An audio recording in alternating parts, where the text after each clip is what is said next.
Well, welcome to Conversations with Dr. Harriet and our special guest, Dr. Shirley Davis. How are you? I am fantastic. Such an honor to be here and to see you again after all of these years. Oh, well, thank you so much. I just appreciate you taking time out of your busy schedule, your super busy schedule, Yes, to yes. join us right here on Conversations with Dr. Harriet on the Power Network. So, Shirley, Dr. Shirley, for those few people who may not know you, can you tell us a little bit about yourself?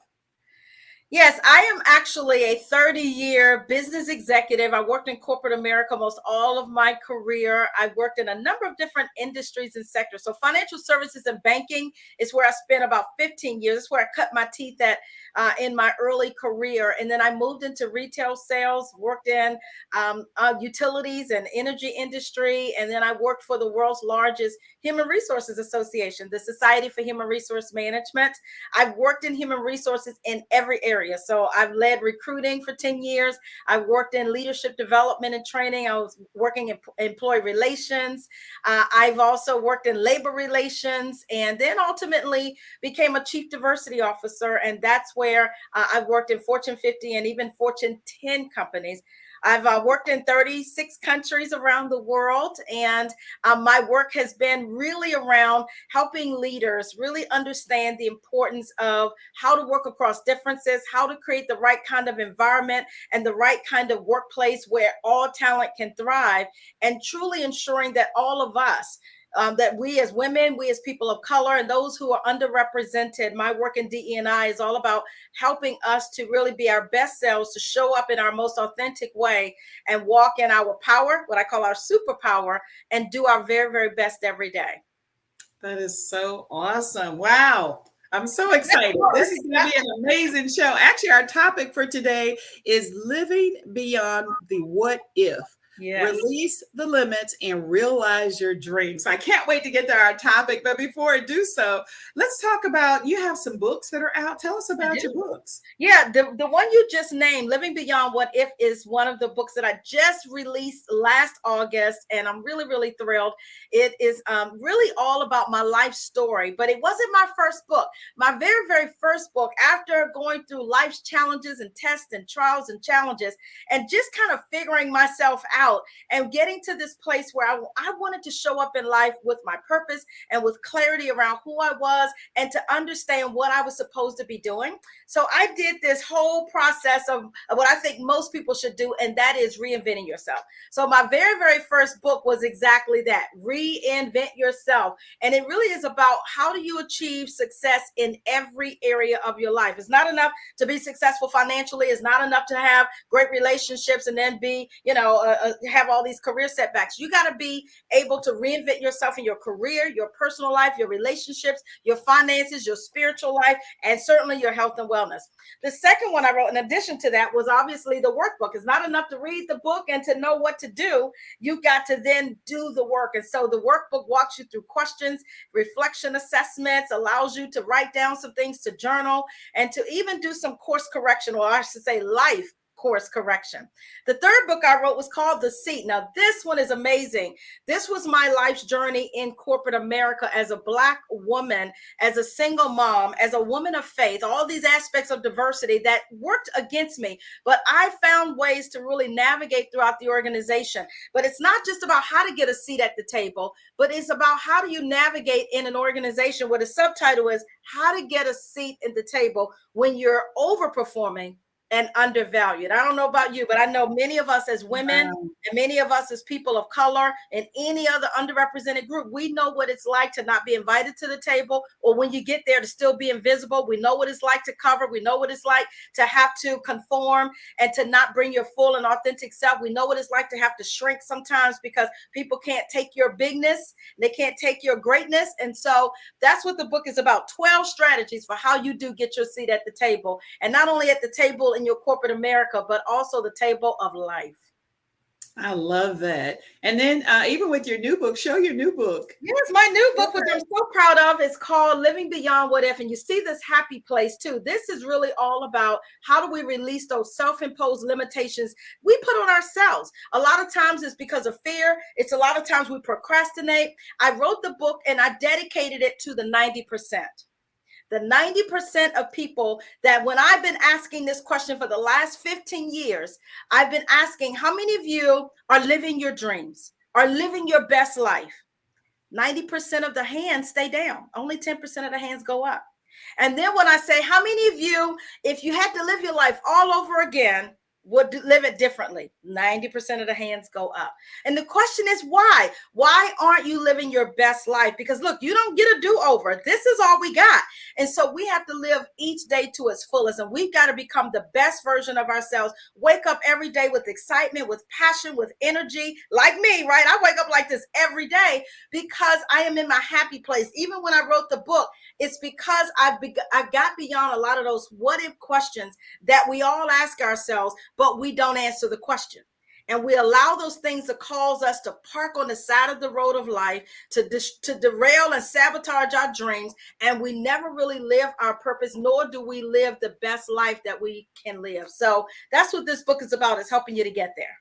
I love that. Wow. And how can people order your books? Oh, absolutely. Go to Amazon.com. It's under Dr. Shirley Davis and look for Living Beyond What If. It's doing really, really well. It just released in August, and I am looking forward to doing more book clubs, doing more shows like this with you, and getting the word out more and more, because I think so many people need to know that you've got to take off those guardrails that you placed on yourself to keep yourself from living your best life. And so that's what this book will help them do. I love that. And it's so funny when you put the Reinvent Yourself book up, you put it up backwards. You put it up upside down, and you flipped it back and you flipped it over.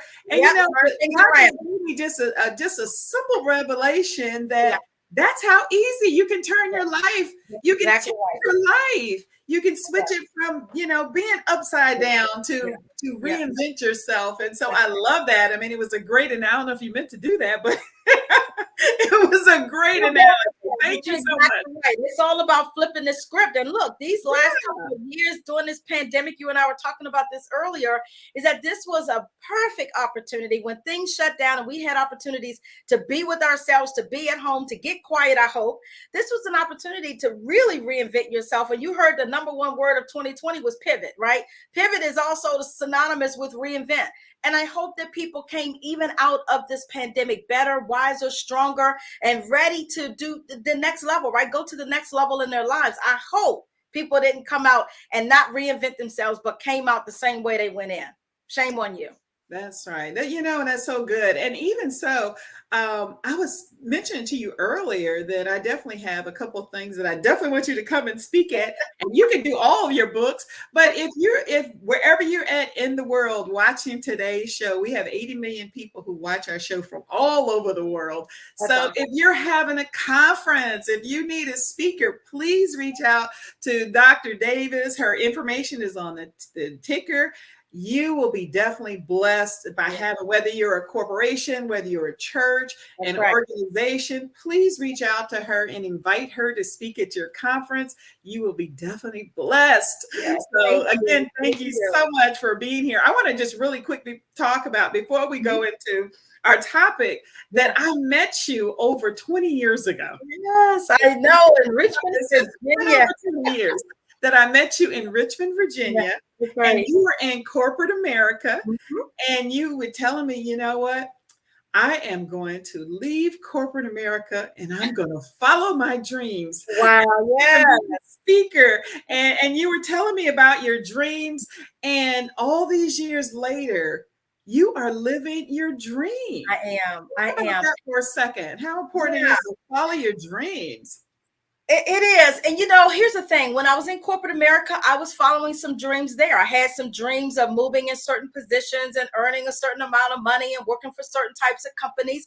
And so those were important. But remember, I talked about that third book of The Seat, which part of it, I was really experiencing some setbacks and some of those imposed limitations that were not self-imposed, but just because of biases and prejudices and discrimination and stereotypes. I had some of those career setbacks. I had some frustrations. And so I had to learn how to navigate through that. I had to learn what was my superpower and what could I do to control my own destiny. But then it came a point though, Harriet, like I was saying, is that I got to a place where it's like, okay, I have run the mile here that I want to run, and now it's time for me to change the race.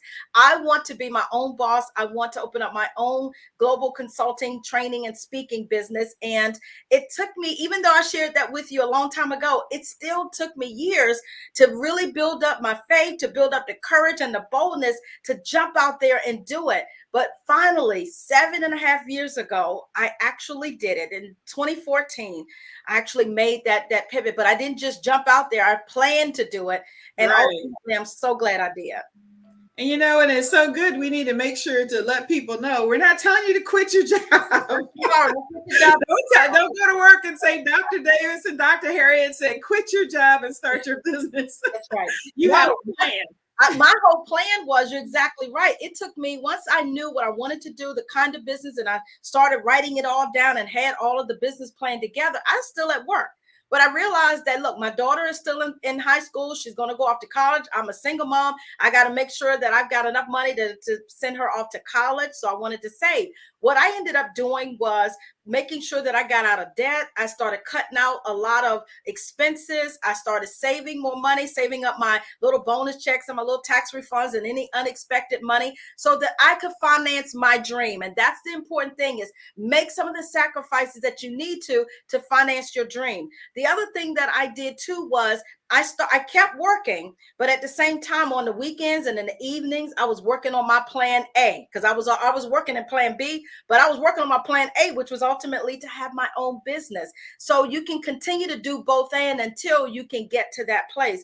And then the third thing I did was the research, the due diligence, asking people and seeking out and searching out people who have been entrepreneurs, who had taken that leap from working a full-time job, and what would it take. And so I did my homework, and I think all of those things are really important.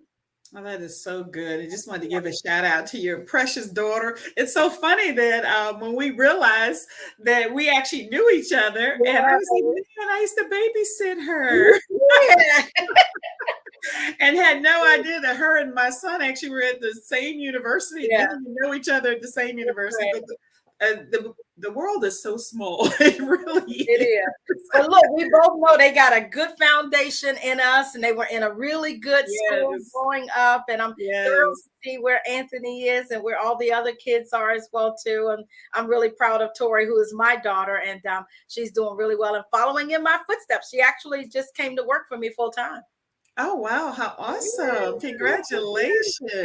Very exciting. Even talk about more about living beyond the what if, release limits and realize your dreams. And I mentioned to you earlier that that's one thing that I've been talking to women, especially women, about this year is stop living. Don't live in regrets anymore. This is your time to, don't go another year and say, I should have. I could have, I would have, but that word but always sticks out. And I would say, even before we go there, I want you to even address something, even with myself. Yes. Okay. My kids are all grown. I've done a lot of things while they were growing up. I have grandkids now. So, pivoting, to being a grandma, but still the business girl. Yeah, good, right? But, what about us people who are more seasoned? Who are, at home saying now, wow, I missed my chance. I should have, I didn't. And here I am, an older, African-American woman trying to find my place. What would you say to that woman? It's still time for her, right? It absolutely is. And look, age is only a number. You're never too old to start. And look, you're never too old to learn new things, and you're never too young to even teach others. So I say, as long as we wake up every day, as I would say, it's always better to be seen than to be viewed. But as long as we wake up every day, there is still more for us to do. There's still breath in our body, and there's a purpose that we have. There's an assignment out there for us. And we have the ability and the capacity to make those things happen. If you can dream it, yes, you need to plan for it. And I always say, if you fail to plan, you're planning to fail. But put together a plan. You are not too old. Look, there's a lot of gifts. There's a lot of skills. There's a lot of talents and strengths that you have. And look, it's an opportunity to give back. It's an opportunity to set a legacy, to be a standard, to be an example to those that are coming. But yes, you are seasoned. That means you have a lot of experience. That means you Right. have a lot of wisdom. That means you've been through some things. And that means you've learned a lot of life lessons that will hopefully help minimize some of the obstacles that you might face or that might get in the way that you don't believe that you can do it. That is so good. So just encouraging, no matter where you're at. I just had a friend actually, she's 74 and Yeah. she always dreamed of writing a children's book. And she Uh-huh. did it at 74. And, Excellent. and so it doesn't matter your age. I love that. And that's what we're trying to encourage That's people. right. Stop living in regrets and do it. Think about Betty White. She just passed away at 99, but she was working up until her 90s. And so she is a great example of just having a zest for life. The reason I believe too, a lot of times, Dr. Harriet, is that people feel like they're washed up and they can't do anything else, is that too many people die at age 30 and they don't get buried until age 85. And that's because they don't understand their purpose. They don't understand what their big why is. And so they just kind of take life as it is and they just park on the side of the road of life, and they don't recognize that there's greatness on the inside of us and that none of us are a mistake. We were actually meant to be here for such a time as this, and that when our creator decided that our born day was going to be in the 1900s, that this was because there's an assignment for each and every one of us for this generation here. So don't take it for granted. Don't take life for granted. Don't take your gifts and your talents for granted. Recognize that you're here for a reason, and that as long as you've still got breath in your body, there is something for you to do. I love that. So let's dive in the book and let's get a few tips. We want people to order your book. So we're not going to give you a whole lot of the book, but we're going to give you a few tidbits to help you at least move forward. And even if you want to share some information from your other books as well, you're more than welcome. So I'm turning it over to you. Tell us what we need to do, Dr. Shirley. Yeah, well, here's a couple of things. So when I talk about the book, as I said, I already wrote it for the 90%. But the other thing I recognize is, like I said, is that too many people have dreams that are unfulfilled, and that the number one reason that their dreams do not get fulfilled is because of procrastination. Well, why are we procrastinating? I want you to think about, what do I procrastinate on? Why am I procrastinating? And I want you to think about some of the root of it. Likely it is because of fear, or sometimes we'll say, I don't want to do it because what if I fail?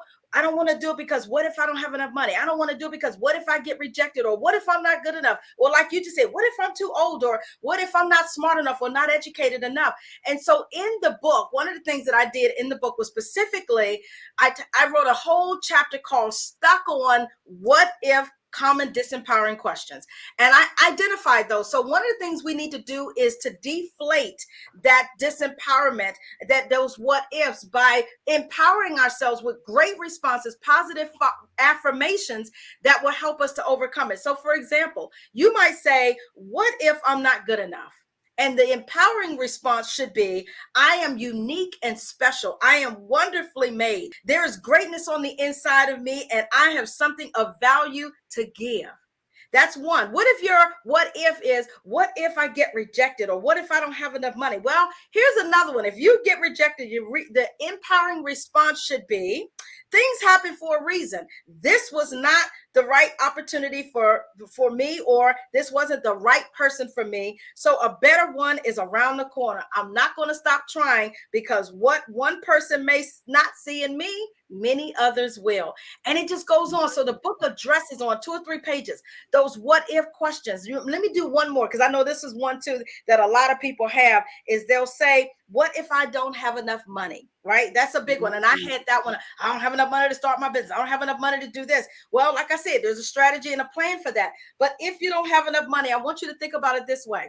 The empowering response is, this is a temporary state, and that money is a resource, but it is not my source, and money does not define who I am. I'm on a financial management plan to save, to increase my income, and one day my finances will finance my dream. So you got to, again, think about what's keeping you from doing it. But I want you to flip that script, and I want you to change it into something positive, into an affirmation, and to I can versus I can't. Wow, that's so Mhm. good. And if we just make a sacrifice, I mean, there's Yeah, so many things that we could cut out, yeah, to start our business. We don't that's need right. to see everything we see. We don't need. I mean, we all have clothes, so many clothes. I have shoes. I mean, so much Yeah. stuff. I could have financed probably several businesses So with just my let's talk pocketbooks. about that. Everything requires us to give some thought to it and plan for Right. it, right? If you want it bad enough. I talk about the fact that there are three kinds of people in this world: those that make things happen, those that watch things happen, and those that wonder what happened. Right? Mhm. We want to be the kind of people that make things happen because it's on the inside of us, is that we have the power to make things happen just by thinking about it, just by planning for it, just by, again, taking action and initiating some kind of behavior that will allow us to get there. I also talk in the book about how we do have setbacks. Change is inevitable, but misery and defeat are optional. And that we have to make a decision in our mind that regardless of the setback, regardless of the disappointment, we are going to continue to move forward in life. And that we have to do a couple of things. One is you got to confront some of your fears. Confront the things that keep you from wanting to do the things that you do. Even simple things. For me, some of my fears were actually developed over time because of experiences. But here's the reality: there are only two fears that we are born with: the fear of falling and the fear of a loud sound. All of the other fears that I just read, the what if I fear I might fail, I fear I don't have enough money, I fear people might reject me, I fear I might look stupid. Those fears are taught. And if they are taught, they can be untaught and relearned in another way, in a more positive way. But I want people to recognize that you all have a purpose. We all have a reason why we're here. And the two most important dates in our lives is the day we were born, and not the day we die, but the day we discover why. And so Wow, we have an that's obligation to good. understand that our why has to be big, right? We got to think big. What I say too is, a lot of people, most people fail in life not because they aim too high and hit, but because they aim too low. And that's the important point, right? Let me say it again. Most people fail in That's life not because they aim too high and they miss it, but they aim too low, and that's where they hit. So you got to have big dreams, and you've got to think about your life as an assignment, as a why, as a purpose, and recognize that you do have something to give to those that are around you. So that's what I hit in the book. And then I got a whole chapter, two of them that I want to hit on. One is relationships are the new currency. okay. Relationships are the new currency. And what I mean by that, Dr. Harriet, is so key and critical, is that you've got to have the right people around you, the right relationships. They are so key and critical. For me personally, I had to look at my immediate circle. Who is in my ear? Who's in my ear gates, and who's in my heart, right? And who am I listening to? What are they saying to me? If you are the smartest person in your group is too small. You need to get a bigger group.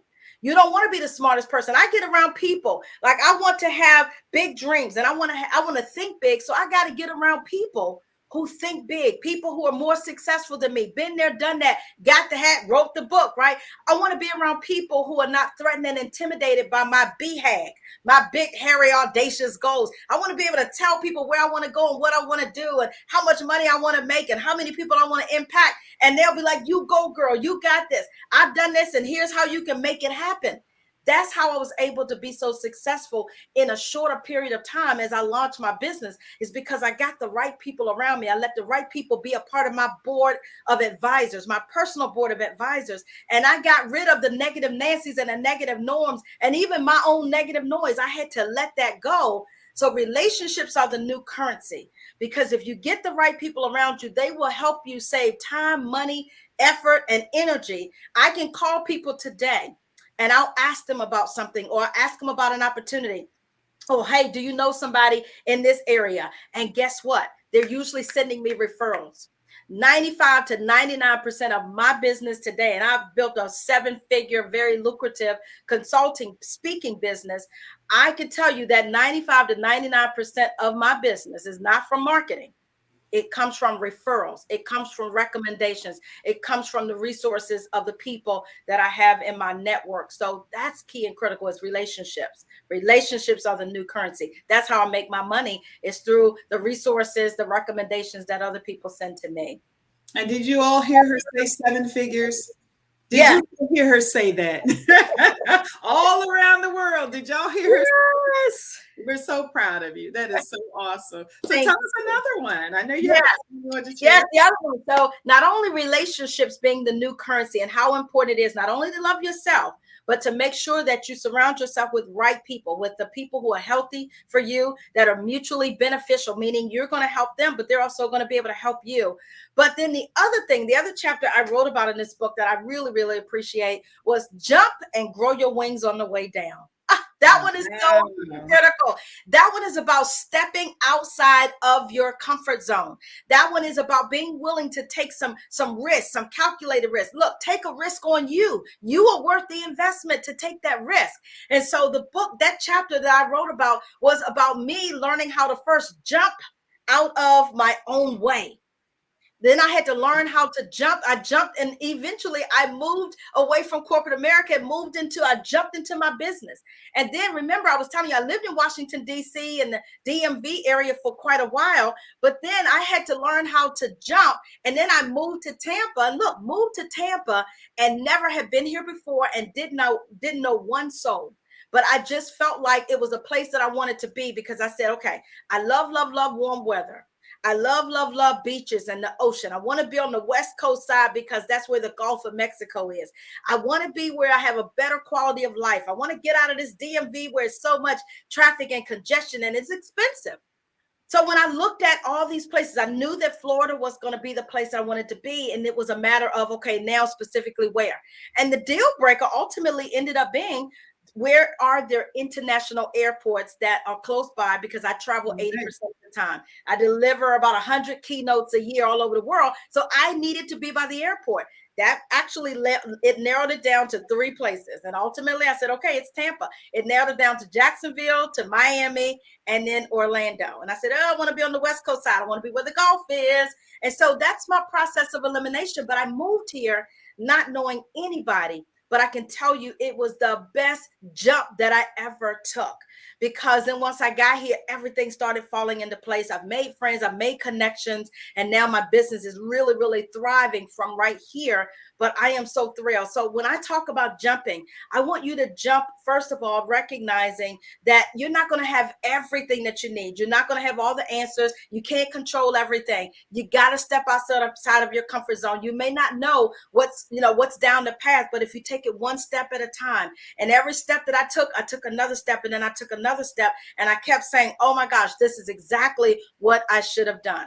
And I got to the place where I said, I'm not going to ask the question of, why didn't you do this 20 years ago? Why didn't you do? Nope, I was right on time, because I truly believe in divine timing and I believe in divine appointment. So I did it at the right time. I had the maturity, I had the temperament, I had the money, I had the mindset, and it was just the right time. So again, don't think like what you said earlier.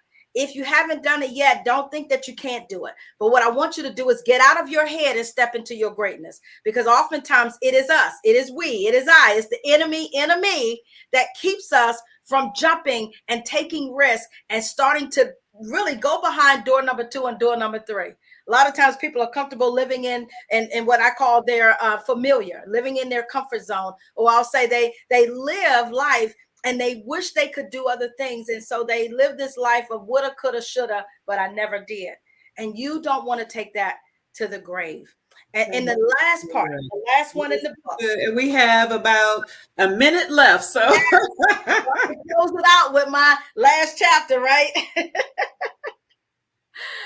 All right. So in that 1 minute, anything particular you want me to hit on?